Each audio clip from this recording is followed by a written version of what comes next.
আসসালামু আলাইকুম। আশা করি সবাই ভালো আছেন। আলহামদুলিল্লাহ আমি ভালো আছি। আজকে আমি আলোচনা করব আয়রন সম্পর্কে আলোচনা করব। আয়রনের অভাবে শরীরে কি সমস্যা হতে পারে এটা জানা খুবই জরুরি। আর এটা আপনাদেরকে আজকে আমি বলবো।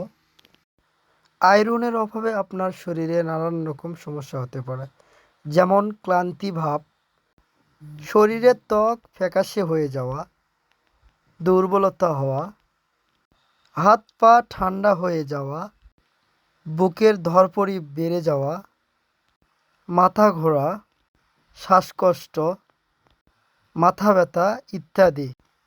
আয়রনের অভাবে আপনার শরীরের রোগ প্রতিরোধ ক্ষমতা কমেও যেতে পারে, যার জন্য আপনি অসুস্থ বারবার হতে পারেন। আয়রন আমাদের শরীরের জন্য একটি খুব গুরুত্বপূর্ণ উপাদান। এটি রক্তে হিমোগ্লোবিন তৈরি করতে সাহায্য করে।